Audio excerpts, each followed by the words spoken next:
स्वागत दोस्तों आपका चैनल से घर के सामने मौत पर चलेंगे। सबसे पहले सबसे बड़ी आपको बताएंगे दोस्तों, नेशनल कॉन्फ्रेंस के अंदर भी अब फूट डालने की कोशिश कर रही है भारतीय जनता पार्टी। बताएंगे मुख्यमंत्री उमर अब्दुल्ला ने एक बड़ा दावा किया है दोस्तों, बताएंगे क्या कुछ बोल रहे हैं उमर अब्दुल्ला। इसी के साथ में चलेंगे एक और बड़ी अपडेट तरफ, जहां पर भूपेश बघेल के सामने पंजाब के सीनियर नेताओं ने रखी है अपनी बात। बताएंगे क्या है पूरी अपडेट दोस्तों। इसी के साथ में चलेंगे एक और बड़ी खबर की तरफ, जहां पर उत्तराखंड पहुंच रहे हैं राहुल गांधी। दोस्तों बताएंगे क्यों राहुल गांधी का दौरा लगाया जा रहा है। इसी के साथ में बताएंगे कैसे भूपेश बघेल ने पंजाब के अंदर पूरी तरीके से कांग्रेस पार्टी के अंदर फूट की स्थिति को साध लिया है दोस्तों। एक एक करके चलेंगे आज की सारी बड़ी खबरें। लेकिन उससे पहले अगर आप भी मानते हैं कि देश दो पार्टी सिस्टम की तरफ आगे बढ़ रही है, जहां पर कांग्रेस पार्टी और बीजेपी ही देश के अंदर बसती हुई नजर आ रही है, बाकी पार्टियों को बीजेपी ने पूरी तरीके से खत्म करने का ठेका ले रखा और इसीलिए इंडिया गठबंधन को एकजुट होना पड़ेगा और कांग्रेस पार्टी के नेतृत्व में ही एकजुट हो सकते हैं, वरना धीरे धीरे करके सारी पार्टियां खत्म कर दी जाएगी और ये एक बहुत बड़ा गंभीर मामला हो सकता है। तो इस वीडियो को लाइक करके लाल बटन दबाकर चैनल को सब्सक्राइब करके बेल आइकन दबाकर कमेंट बॉक्स में अपनी राय जरूर लिखकर बताएगा दोस्तों। ज्यादा से ज्यादा वीडियो को शेयर कीजिएगा। चलते हैं सबसे पहले सबसे बड़ी ब्रेकिंग न्यूज अपडेट की तरफ, जहां पर जम्मू कश्मीर के मुख्यमंत्री उमर अब्दुल्ला ने शनिवार को भारतीय जनता पार्टी पर सत्तारूढ़ नेशनल कॉन्फ्रेंस में फूट डालकर उनकी सरकार गिराने के गंभीर आरोप लगाए हैं दोस्तों। अब्दुल्ला ने अपने दादी अकबर जहां की 26वीं पुण्यतिथि पर हजरत बल में अपने दादा दादी की मजार पर कार्यकर्ताओं के सम्मेलन को संबोधित करते हुए आरोप लगाया कि बीजेपी उनके विधायकों को खरीदने के लिए धन बल का इस्तेमाल कर रही है। अब्दुल्ला ने दावा किया कि नेशनल कॉन्फ्रेंस को तोड़ने की कोशिश की जा रही है और पैसे और मंत्री पोस्ट का लालच काम न आने पर बीजेपी अब बंद दरवाजे के पीछे मेरे विधायकों से कह रही है कि हमारे साथ आ जाओ, तुम्हें पूर्ण राज्य का दर्जा दिलवा देंगे, आप लोग पार्टी तोड़ दीजिए। और नेशनल कॉन्फ्रेंस के लोगों से ये वादा बीजेपी के लोग कर रहे हैं दोस्तों, क्योंकि सबको पता है कि जम्मू कश्मीर के अंदर पूर्ण राज्य का दर्जा एक बहुत बड़ी मांग है और आज नहीं तो कल बीजेपी को यह मांग पूरी करनी पड़ेगी, क्योंकि जम्मू कश्मीर की जनता इस मांग को लेकर लगातार बीजेपी सरकार पर दबाव बना रही है दोस्तों। लेकिन क्योंकि उमर अब्दुल्ला के रहते हुए बीजेपी पूर्ण राज्य का दर्जा नहीं दे रही और ये मैसेज भेजने की कोशिश कर रही है कि अगर उमर अब्दुल्ला के भरोसे बैठोगे और उनके मुख्यमंत्री रहते हुए उम्मीद करोगे कि पूर्ण राज्य का दर्जा मिलेगा, तो ऐसा बिल्कुल नहीं है। बीजेपी वाले उमर अब्दुल्ला के सामने एक नया नेतृत्व एनसी के अंदर यानी नेशनल कॉन्फ्रेंस के अंदर खड़ा करना चाहते हैं दोस्तों। इसके पीछे सबसे बड़ा तर्क इन लोगों को देने की कोशिश की जा रही है कि सोचिए कि आपकी पार्टी जिसमें आप काम कर रहे हैं नेशनल कॉन्फ्रेंस में, उसमें फारूक अब्दुल्ला के बाद उमर अब्दुल्ला मुख्यमंत्री बन गए, आप लोग तो कुछ नहीं कर पाएंगे, पार्टी में विधायक बनेंगे, ज्यादा से ज्यादा मंत्री बना दिया जाएगा, इससे ऊपर तो आप जा नहीं सकते। लेकिन अगर आप बीजेपी के साथ आ गए और भारतीय जनता पार्टी के हिसाब से काम करेंगे तो फिर आपको पूर्ण राज्य का दर्जा दिलवा दिया जाएगा। और अगर आप लोग पूर्ण राज्य का दर्जा मांग करेंगे और जनता को पता चलेगा कि आपके कहने पर बीजेपी ने पूर्ण राज्य का दर्जा दिया है, तो आप नेता बन जाएंगे। एक तरीके से दोस्तों पूर्ण राज्य के दर्जा का कार्ड खेलकर नेशनल कॉन्फ्रेंस के अंदर फूट डालने का यह बड़ा मामला सामने आ रहा है। अगर आप भी मानते हैं दोस्तों कि यह कार्रवाई ऐसे रुकेगा नहीं, बीजेपी के लोग एक बार समझ चुके हैं कि दूसरे की पार्टी तोड़ने से भारतीय जनता पार्टी को फायदा मिल रहा है और राज्य के अंदर बीजेपी किसी दूसरी पार्टी को पूरी तरीके से मजबूती के साथ नहीं देखना चाहती है दोस्तों। यही बड़ा कारण है कि धीरे धीरे करके सबका नंबर लगाया जा रहा है। और ऐसे में अगर आप भी मानते हैं कि एक टाइम में उमर अब्दुल्ला भी कांग्रेस पार्टी के खिलाफ बोला करते थे दोस्तों और इंडिया गठबंधन की एकजुटता को लेकर आनाकानी करते थे, अब उनको भी समझ में आ रहा होगा कि आनाकानी करने का क्या नुकसान हो रहा है। यहाँ तक कि गठबंधन भी जम्मू कश्मीर के अंदर टूट गया था दोस्तों, केवल इस बात को लेकर कि मंत्री का पोस्ट नहीं देने को तैयार थे उमर अब्दुल्ला और कांग्रेस पार्टी को अपने स्तर पर चलाने की कोशिश कर रहे थे। तो इससे पता चल रहा है कि जिस राज्य के अंदर किसी दूसरी पार्टी को यानी रीजनल पार्टी को, क्षेत्रीय दल को यह लगता है कि वो अपने हिसाब से पार्टी को चला लेंगे, तो फिर सबके साथ अंततोगत्वा यही होना है। अगर आप भी मानते हैं कि टीएमसी, आम आदमी पार्टी और अब नेशनल कॉन्फ्रेंस की तरफ बीजेपी के लोग तोड़फोड़ करने में लग गए हैं, तो इससे पता चल रहा है कि अब देश के अंदर केवल दो पार्टी का सिस्टम चल रहा है, या लोग कांग्रेस के साथ खड़े रहेंगे या बीजेपी के साथ में दोस्तों, यानी तीसरी कोई बात है ही नहीं। यानी विचारधारा की लड़ाई अब सीधे सीधे शुरू हो चुकी है। अगर आप भी मानते हैं कि अब दौर विचारधाराओं की संघर्ष का शुरू होने जा रहा है और बड़े स्तर पर शुरू होने जा रहा है, तो अपनी राय जरूर लिखकर बताएगा दोस्तों। चलते हैं एक और बड़ी अपडेट तरफ, जिसमें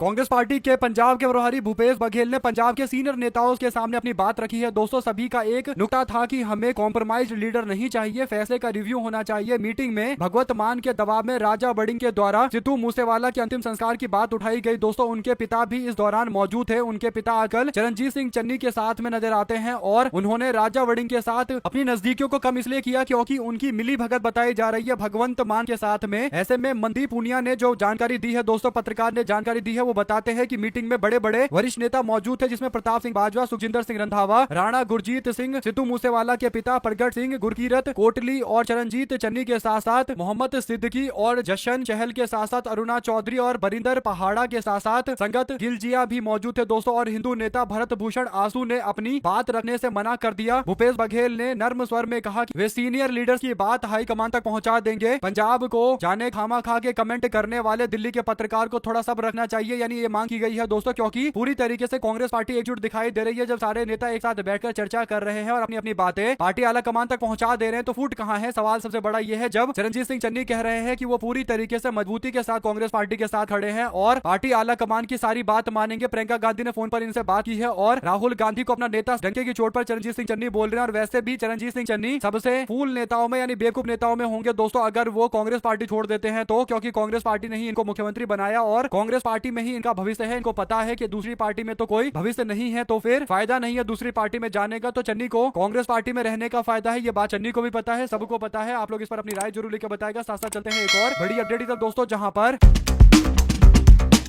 अगले साल होने वाले उत्तराखंड विधानसभा चुनाव से पहले कांग्रेस पार्टी ने छात्र और युवा वर्ग को चुनावी रणनीति के केंद्र में लाने की तैयारी शुरू कर दी दोस्तों। इसी कड़ी में लोकसभा में नेता प्रतिपक्ष राहुल गांधी 17 जुलाई को देहरादून पहुंचकर विद्यार्थियों से सीधा संवाद करते हुए नजर आए दोस्तों। कार्यक्रम में शिक्षा व्यवस्था, प्रतियोगी परीक्षा और पेपर लीक और भर्ती प्रक्रियाओं में पारदर्शिता और रोजगार जैसे मुद्दे पर चर्चा हुई। और कांग्रेस पार्टी से केवल छात्र संवाद नहीं बल्कि युवाओं की आकांक्षा को चुनावी विमर्श का हिस्सा बनाने की पहल के रूप में देख रही है। पार्टी का मानना है कि शिक्षा और रोजगार से जुड़े आगामी विधानसभा चुनाव के महत्वपूर्ण भूमिका ये सारे मुद्दे निभा सकते हैं। युवाओं के मुद्दे पर चुनावी विमर्श के केंद्र में लाने की पूरी कोशिश की जा रही है। कांग्रेस पार्टी का पूरा प्रयास है कि राज्य के अंदर इस मुद्दे को जोर शोर से उठाया जाए। छात्रों के बीच पेपर लीक एक बहुत बड़ा मुद्दा सारे राज्यों के अंदर है, लेकिन उत्तराखंड क्योंकि यहाँ पर चुनाव होने वाले हैं दोस्तों और युवा चाहते हैं कि परिवर्तन हो और इस मुद्दे को जोर शोर से उठाया जाए, तो अब ये मामला सबके सामने आ रहा है कि कांग्रेस पार्टी बिहार की जगह उत्तराखंड में इस कार्यक्रम को करने जा रही है, जिससे पता चल रहा है कि पूरी तरीके से पार्टी जोर शोर से छात्रों के मुद्दे को देश भर के अंदर आगे बढ़ाना चाहती है और एकदम सही तरीका है। उत्तराखंड में इसकी शुरुआत और जोर शोर से होनी चाहिए। इसी के साथ में दोस्तों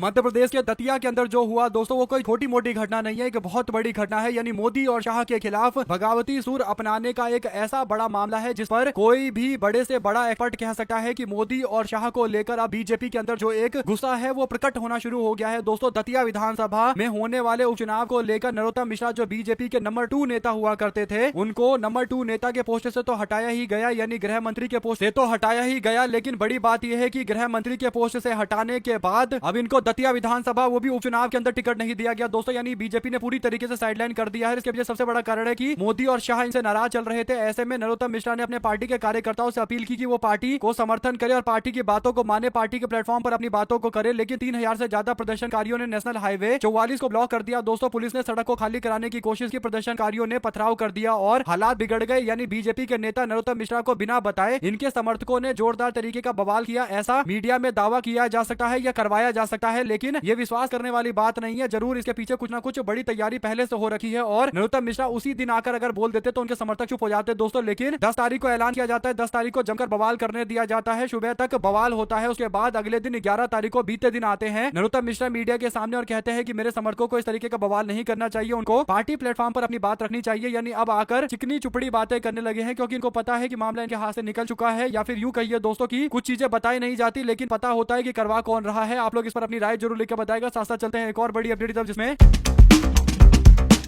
शिक्षाविद एवं जलवायु कार्यकर्ता सोनम वांगचुक ने लोगों से किसी और के नेतृत्व का इंतजार करने के बजाय अपने जीवन के नायक स्वयं बनने का आग्रह करते हुए कहा कि सिर्फ एक सामान्य नागरिक हूं मैं और मुझे आधुनिक गांधी ना बोला जाए। यानी जो मुझे बोला जा रहा है कि मैं आधुनिक गांधी हूं और गांधी जी का काम कर रहा हूं, तो ये सब बातें मेरे लिए ना बोली जाए। कॉकरोच जनता पार्टी का परीक्षा संबंधित कथित अनियमितता के खिलाफ जंतर मंतर प्रदर्शन शनिवार को 22वें दिन भी जारी रहा दोस्तों। सोनम वांगचुक की अनिश्चितकालीन भूख हड़ताल का 14वां दिन रहा दोस्तों। संगठन की ओर से साझा किए गए स्वास्थ्य संबंधित जानकारी के अनुसार भूख हड़ताल शुरू करने के बाद सोनम वांगचुक का वजन 7.5 किलो कम हो गया और उनका रक्तचाप 106/74 दर्ज किया गया। तो काफी ज्यादा रक्तचाप में भी गिरावट देखने को मिल रही है। ब्लड प्रेशर घटता जा रहा है दोस्तों, कहीं ना कहीं अच्छी स्थिति उनके लिए नहीं है और कमजोरी बढ़ती जा रही है। तो इसे कह सकते हैं कि सोनम वांगचुक आम जनता का मुद्दा उठा रहे हैं, सोनम वांगचुक के इस्तीफे का मुद्दा उठा रहे हैं दोस्तों, लेकिन कोई सुनने को तैयार नहीं है। 2 शब्द आप इस पर जरूर लिखकर बताइएगा और ज्यादा से ज्यादा वीडियो को शेयर कीजिएगा। चलते हैं एक और बड़ी अपडेट की तरफ दोस्तों, जहां पर कांग्रेस पार्टी ने प्रधानमंत्री नरेंद्र मोदी की न्यूजीलैंड यात्रा के बीच शनिवार को दोनों देशों के संबंध में इतिहास का उल्लेख करते हुए कहा कि पूर्व प्रधानमंत्री इंदिरा गांधी और राजीव गांधी के कार्यकाल में न्यूजीलैंड के तत्कालीन प्रधानमंत्री डेविड लेंग ने भारत न्यूजीलैंड संबंधों को नई दिशा देने में महत्वपूर्ण भूमिका निभाई दोस्तों। पार्टी के महासचिव जयराम रमेश ने एक्स पर पोस्ट करते हुए कहा कि प्रधानमंत्री मोदी की न्यूजीलैंड यात्रा से उन्हें एक ऐसे विशिष्ट व्यक्ति की याद आती है जिन्होंने भारत न्यूजीलैंड संबंधों के बदलाव में बड़ी भूमिका अहम भूमिका निभाई है। रमेश ने कहा कि डेविड लेंग 1984 और 1989 तक न्यूजीलैंड के प्रधानमंत्री रहे और अक्टूबर 1984 में प्रधानमंत्री बनने के बाद उनकी पहली विदेश यात्रा भारत की थी। उन्होंने कहा कि लैंग का तात्कालिक प्रधानमंत्री इंदिरा गांधी के साथ अच्छा तालमेल रहा और बाद में तात्कालिक प्रधानमंत्री राजीव गांधी ने उनके साथ विशिष्ट व्यक्तिगत संबंध रखे। और नरेंद्र मोदी जो न्यूजीलैंड के अंदर बातें बोल रहे थे दोस्तों, उसको लेकर भी तंज कसा गया और बताया गया कि कैसे भारत और न्यूजीलैंड ने बड़े लंबे समय से अच्छे संबंधों की वजह से कई सारी चीजें अचीव करी है। आप लोग इस पर अपनी राय जरूर लिखकर बताएगा। दोस्तों चलते हैं एक और बड़ी अपडेट की तरफ, जहां पर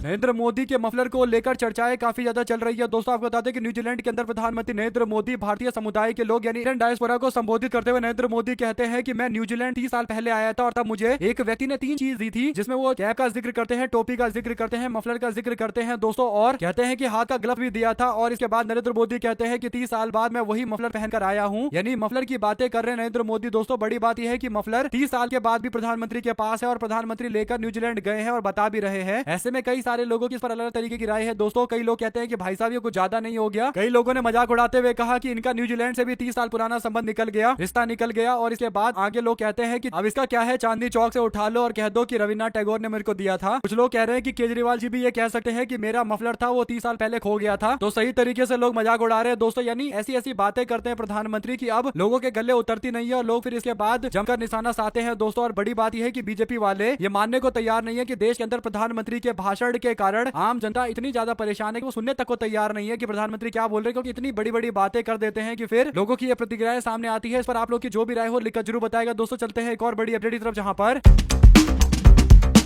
राष्ट्रीय जनता दल के कार्यकारी अध्यक्ष और बिहार विधानसभा के नेता प्रतिपक्ष तेजस्वी यादव के खिलाफ युवा चेतना सुप्रीमो रोहित सिंह ने एक बार फिर से हमला बोला। दोस्तों रोहित कुमार सिंह ने बिहार विधानसभा का उपचुनाव है और accidental leader opposition Tejashwi Yadav लापता है ये बयान दिया है। दोस्तों वो दावा करते हैं कि तेजस्वी यादव ये जो बांकीपुर का उपचुनाव हो रहा है उसमें लापता है। ऐसे में रोहित दावा करते हैं तो इस पर राष्ट्रीय जनता दल ने जवाब दिया। दोस्तों आरजेडी ने कहा कि आप तेजस्वी यादव को मत ढूंढिए, आने वाले दिनों में तेजस्वी यादव आपको बांकीपुर में प्रचार करते हुए दिखाई देंगे। ऐसे में दोस्तों तेजस्वी यादव ने अपना उम्मीदवार रेखा गुप्ता को बनाया है और वो चुनाव लड़ रही हैं, तो तेजस्वी यादव प्रचार करने के लिए क्यों नहीं आ रहे, इस बात को लेकर बीजेपी के नेता परेशान चल रहे हैं। दोस्तों अब देखते हैं तेजस्वी यादव प्रचार करने के लिए कब आएंगे। लेकिन बांकीपुर का उपचुनाव राष्ट्रीय जनता दल के लिए आसान तो नहीं होगा, ये बात कह सकते हैं। और क्योंकि प्रशांत किशोर मैदान में उतरे हुए हैं तो अच्छी बात है कि तेजस्वी यादव प्रचार करने के लिए नहीं आ रहे। कम से कम विपक्ष के वोट आपस में विभाजित नहीं होंगे और प्रशांत किशोर क्योंकि एक मजबूत दावेदार है दोस्तों, और कहीं ना कहीं इनडायरेक्ट तरीके से विपक्ष समर्थन भी कर रहा है। कांग्रेस पार्टी का एक बड़ा वर्ग है जो प्रशांत के साथ में खड़ा है, तो तेजस्वी यादव प्रचार करने नहीं आ रहे तो हो सकता है कि विपक्ष स्ट्रेटजी का हिस्सा हो कि उम्मीदवार उतार देते हैं नाम के लिए और प्रचार करने जाएंगे, नहीं तो पूरी तरीके से समर्थन प्रशांत किशोर को मिल जाएगा और पूरी तरीके से भारतीय जनता पार्टी को पलटा जा सकता है। वरना अगर तेजस्वी यादव उम्मीदवार ना उतारे तो उसके बाद हो सकता है कि तेजस्वी यादव के जो समर्थक है वो आरजेडी को वोट देने की जगह कहीं और चले जाए। तो ये भी एक बड़ा कारण है कि स्टेट का हिस्सा हो सकता है। दोस्तों यही बात बीजेपी के नेताओं को डरा रही है कि कहीं ये मिलकर काम तो नहीं कर रहे सब। साथ ही साथ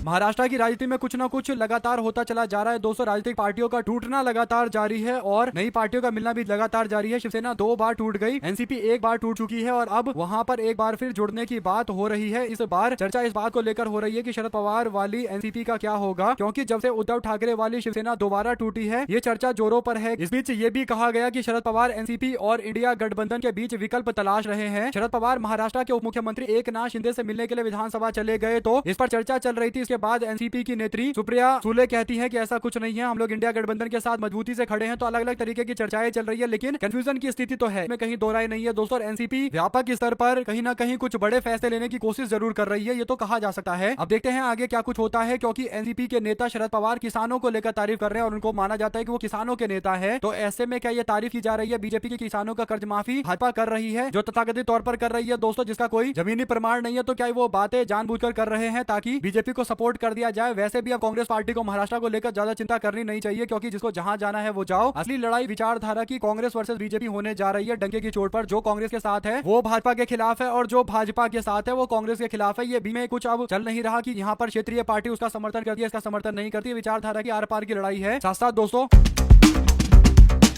जेजेडी के राष्ट्रीय अध्यक्ष और लालू यादव के बड़े बेटे तेज प्रताप यादव के सोशल मीडिया पर किए गए एक पोस्ट से सियासी भूचाल आ गया है दोस्तों। सोशल मीडिया एक्स पर पोस्ट करते हुए तेज प्रताप यादव ने बिहार सरकार के गिरने का दावा किया है। साथ ही उन्होंने बिहार के पूर्व मुख्यमंत्री नीतीश कुमार और वर्तमान मुख्यमंत्री सम्राट चौधरी के बीच सब कुछ ठीक ठाक नहीं होने का दावा किया। तेज प्रताप यादव ने बिहार सरकार के जल्द गिरने को लेकर प्रिडिक्शन किया है। उन्होंने कहा कि मैं वृंदावन के अंदर बैठा हुआ हूँ, वृंदावन से जब भी मैंने भविष्यवाणी की है वो सच हुआ है। और इसके बाद जो वो बातें कह रहे हैं दोस्तों, हालांकि उनके पीछे तर्क तो दे नहीं रहे इसके पीछे, लेकिन जो एक बात जो काफी ज्यादा चर्चा में चल रही है बिहार के अंदर, वो नीतीश कुमार की पार्टी के अंदर चल रहा विवाद है, क्योंकि नीतीश कुमार के हाथ से धीरे धीरे करके उनकी पार्टी जनता दल यूनाइटेड चलती चली जा रही है दोस्तों, यानी उनके हाथ के अंदर से कंट्रोल हटा चला जा रहा है। और ये साफ संकेत है कि नीतीश कुमार के खिलाफ एक बड़ी साजिश जनता दल यूनाइटेड में चल रही है। और कौन कर रहा है साजिश, आप लोग जानते हैं कि कौन जनता दल यूनाइटेड को भी निपटाने में लगा पड़ा है। और इसी और संकेत दे रहे हैं तेज प्रताप यादव। हालांकि उन्होंने ये बात खुलकर बताई नहीं, लेकिन अलग अलग तरीके की प्रतिक्रिया है पूरे मामले पर। आपकी जो भी राय है लिखकर जरूर बताएगा। साथ साथ चलते हैं एक और बड़ी अपडेट दोस्तों, जहां पर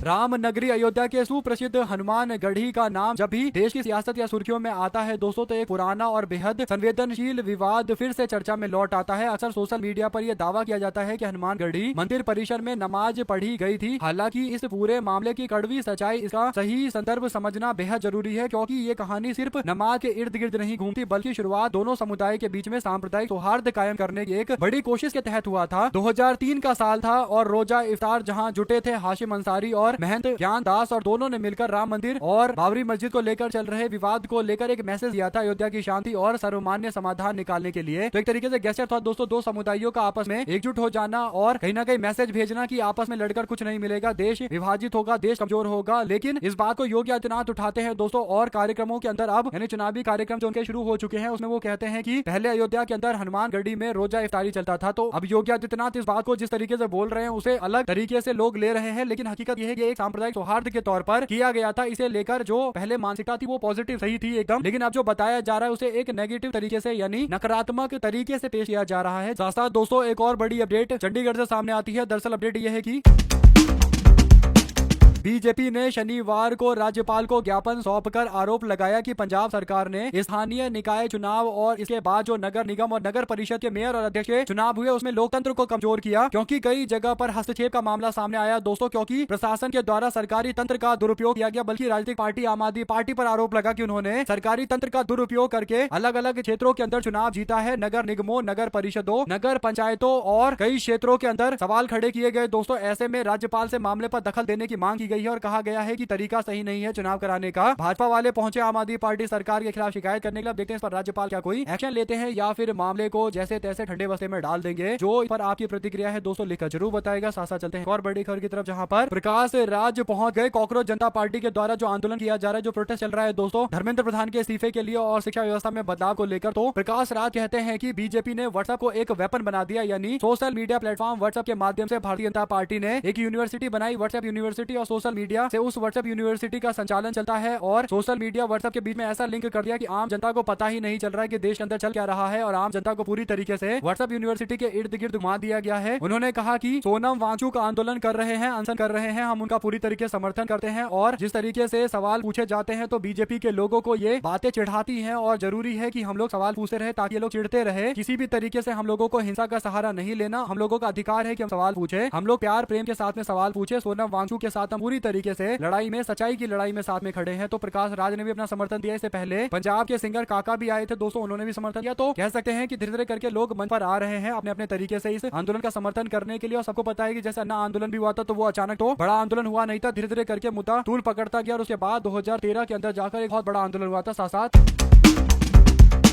बीजेपी के लोग देश भर के अंदर इस बात की पैरवी करते हैं कि बुलडोजर चलता रहना चाहिए, अतिक्रमणों को हटाना चाहिए, लेकिन जब बात भाजपा के खुद के कार्यालय की आती है दोस्तों, तो ये रेलवे के सड़कों के जो चाहे उसकी जमीन पर कब्जा कर लेते हैं। और ये मामला अब सामने आता है कोटा से, जहां पर रेलवे ने शहर के 80 फीट रोड पर बने बीजेपी के कोटा शहर और देहात कार्यालय को लेकर आपत्ति जताई दोस्तों। रेलवे ने कहा कि ये जगह 80 फीट रोड पर सड़क निर्माण के लिए दी गई थी, लेकिन इसकी जगह बीजेपी का कार्यालय बना दिया गया। कोटा विकास प्राधिकरण ने गलत जमीन के अलॉटमेंट को लेकर सवाल खड़ा किया। ये जमीन आम जन की सुविधा के लिए है, इसका उचित प्रयोग होना चाहिए, भाजपा का कार्यालय बनाने के लिए नहीं है। लेकिन क्योंकि राज्य के अंदर, केंद्र के अंदर बीजेपी की सरकार है दोस्तों दोनों जगह पर, तो इनको लगता है कि रेलवे की जमीन कब्जा ले, जो जमीन कब्जाना है कब्जा ले, इनको कोई सवाल पूछने वाला नहीं है। अगर आप भी मानते हैं कि आम जनता के साथ ये खुले तौर पर एक अन्याय है जिसका प्रचंड तरीके से विरोध होना चाहिए और बुलडोजर सही जगह पर चलना चाहिए, बीजेपी के लोग अब अपने कार्यालय पर बुलडोजर चलाने की मांग तो करेंगे नहीं। ऐसे में आप लोग क्या कुछ कहना चाहते हैं दोस्तों इस मामले को लेकर, अपनी राय जरूर लिखकर बताएगा। साथ साथ चलते हैं एक और बड़ी अपडेट की तरफ, जहां पर उत्तराखंड में पिछले 2 विधानसभा चुनाव में सत्ता से बाहर रही कांग्रेस पार्टी अब पूरी ताकत झोंक रही है। प्रियंका गांधी भी 18 जुलाई को हो सकता है कि कार्यक्रम में मौजूद रहे। दोस्तों 17 जुलाई को देहरादून के अंदर जो कांग्रेस पार्टी के राष्ट्रीय अध्यक्ष मल्लिकार्जुन खड़गे, राहुल गांधी और प्रियंका गांधी की सभा होने वाली है। उसके बाद प्रियंका गांधी राज्य के दौरे के अगले दिन भी मौजूद रह सकती है। 18 तारीख को भी कईयों की बैठक बुलाई गई है। तो ऐसे में कांग्रेस पार्टी 17 तारीख को एक बड़ा नेतृत्व के लोगों के साथ में मौजूद रहना चाहती है। दोस्तों बड़े नेतृत्व के लोगों के साथ में मौजूद रहना चाहती है ताकि पार्टी के कार्यकर्ताओं को मैसेज क्लियर कट जाए कि पूरी पार्टी एकजुट है। उत्तराखंड के अंदर कोई गुटबाजी नहीं होगी। जब पार्टी आला कमान एकजुट है तो आप लोग एकजुट रहिए और मिलकर काम करिए। उत्तराखंड परिवर्तन की ओर तेजी से बढ़ रहा है। दोस्तों जो लोग भाप सकते हैं कि अंकिता भंडारी का जो मामला है वो बहुत बड़ा मामला है और अंकिता भंडारी के मामले से जुड़े विरोध प्रदर्शन और बीजेपी के खिलाफ रोष को लेकर ये बात समझ में आ गया था कि कहीं ना कहीं राज्य के अंदर बीजेपी की सरकार को लेकर गुस्सा बहुत ज्यादा है। और दूसरा दोस्तों की सेना को लेकर जो फैसला बीजेपी ने लिया, खासकर अग्निवीर वाला, तो उसे लेकर तो उत्तराखंड के अंदर विरोध नहीं होगा तो कहां होगा, ये भी एक बड़ा सवाल है। आप लोग अपनी राय जरूर लिखकर ज्यादा से ज्यादा वीडियो को शेयर कीजिए।